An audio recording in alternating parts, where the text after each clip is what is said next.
বালতি। বালতি হওয়া মোটেও সহজ কাজ না, কিন্তু আমি বেশ উপভোগ করি এটা।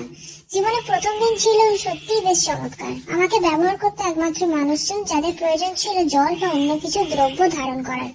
আমি ছিলাম তাদের প্রিয় সঙ্গী। আমি একদম সুন্দর চকচকে সবসময় প্রস্তুত থাকতাম। তবে জীবন হঠাৎ করেই পাল্টে গেল। একদিন আমি গলির পাশের দোকানে চলে গেলাম। তখন থেকেই আমার জীবনটা হঠাৎ অদ্ভুত হয়ে উঠলো। গলির ছেলেরা আমাকে ফুটবল বানিয়ে খেলতে শুরু করলো।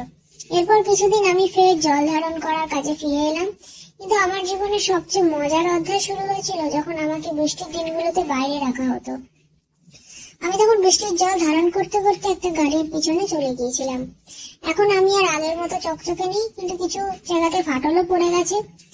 আমি তবুও আছি, কেননা আমি জানি যে আমি যদি কখনো পুরোপুরি ভেঙে যাই তাহলে আমাকে কিছুটা টেপ দিয়েও মেরামত করে আবার কাজে লাগানো হবে।